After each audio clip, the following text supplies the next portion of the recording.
What's going on, guys? Welcome back to another Bitcoin weekly update. The date is October 29th, 2018. And obviously, we are a day late. I typically post these videos on Sunday. But if you guys are in my Discord, you know why. I posted an announcement saying that I was going out of town this weekend, so I wasn't going to be able to post the video at our normal schedule. But now that I'm back, I'm going to go ahead and post this video a little early. Early according to the time, not the date.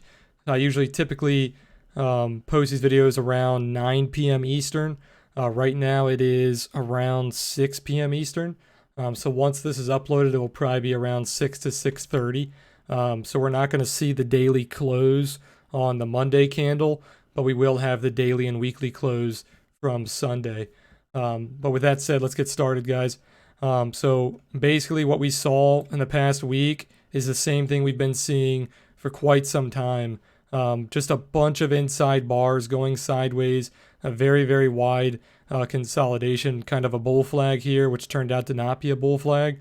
But you can see here, how many bars is this? This is 12 bars, nearly 2 weeks of consolidation.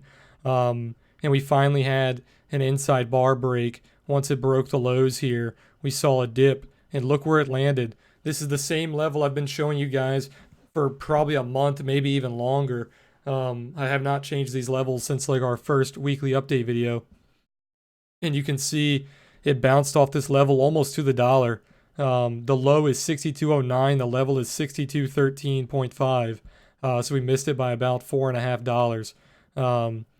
I actually shorted this move at 64.11 on Deribit, which was probably about the same on Bitfinex. I was looking actually for a smaller move down. I did not think this was going to be a complete breakout. I was looking at, let me see what I posted in Discord here. I'll show you guys my announcement.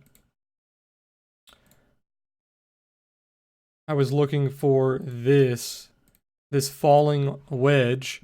You can see how we are forming a wedge here. Typically, these break out to the downside. We do see probably about a 60 to 70% of the, or sorry, breakout to the upside. Typically 60 to 70% of these break out to the upside.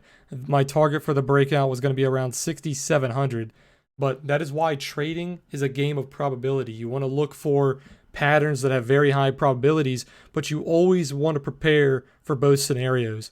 So I was prepared for a failure of this pattern. When it started to fail this wedge and it started to move down, I did short it. I did not think we were going to see a massive failure, but we actually saw about a 3 to 4% failure, and I took profit on the way down. But looking at our chart here, you can see once this consolidation was broken around 63.50, we had that massive failure down, probably took out a lot of stops, which pushed it even lower. You can look at this on like a 4-hour, and you can see this candle was incredibly strong. It went from 64.08 down to around 62.20. It got bought up pretty quickly since it's in that yearly support order block, but then it failed again, got bought up, and then failed again. So we are showing weakness on these past 3 candles. But if we look at the daily here, we are still in that yearly support order block. I would not short this, guys. I have longed this bottom 3 times, and I've come out on top every single time. Until the yearly support is broken, I would not short it. I would prepare for the break of the yearly support, but I would not preemptively short the yearly support. That is not a good play. Like I said, I think last week or the week before, even if you shorted this and it was a good trade and you won the trade, you're giving yourself bad habits because you don't want to develop a habit of shorting yearly support. That is not a good trade. You might win it 1, 2, maybe even 3 times out of 10, but I guarantee you 6 to 8 times out of 10 you are going to lose that trade. It is not a good probability short. You do not want to develop a habit of shorting that. So if you want my outlook, I would not short the yearly support until we see a clean break of 6,100, and then maybe if you want to wait a little longer, a clean break of this level down here, 59.71. This is the previous lows back in August. You can see the lows of September did not break it. The lows of October did not break it. So if you're looking for a clean break of this entire yearly support, the clean break would be around 59.70. Until then, I am not shorting. We could see something like this where we fail downward and we kind of get trapped in this little spot, this no trade zone. I would not short this. You could take a short if you wanted to, very tight stop loss, probably back into yearly support around 61.50, and then target a break of the level. I don't think that's a smart move though. It might pay off, but I don't think it's a smart move because we could see a trap like we saw on all these wicks here. You could see every time it got into that no trade zone, it got trapped. Came down, trapped up. That's probably what we're going to see. If we see a move down to like 56 to 5,800, we probably will see a bear trap, and we will see a lot of stops being taken. They will have their search and destroy strategies ready. Search and destroy is when they're basically hunting your stop losses. They will be doing that to a level that we have not seen probably all year. So be ready for that. If you want my advice, I would say use less leverage than you're typically used to using and have wider stops because they will be hunting for your stop losses. You want to be prepared for those search and destroy techniques. You can see a lot of these wicks are from those techniques. They like hunting stop losses. The stop losses provide them liquidity. I will go over this in my teaching series once I get those videos back up and running.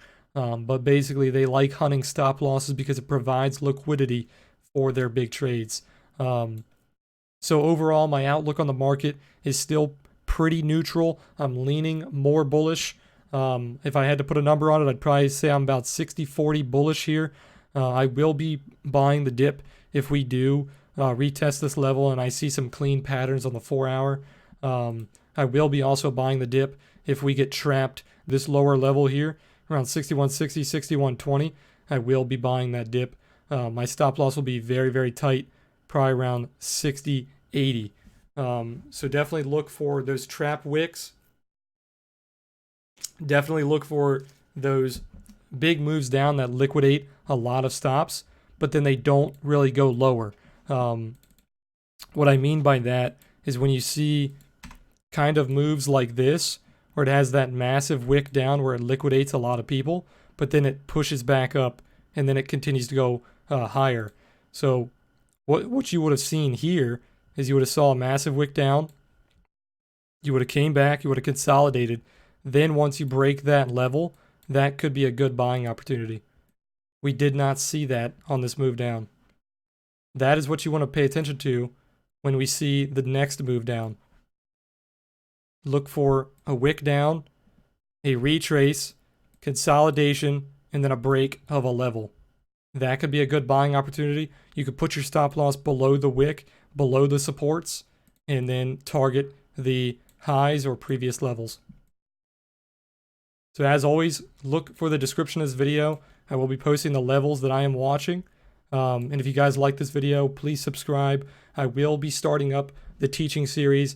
Once again, I have got some more free time coming up this week, so I will be probably posting the next video or two. I keep saying that and stuff keeps blocking my time, but I do think I'll have enough time this week to finally start pumping those videos out again. So keep an eye on that, guys.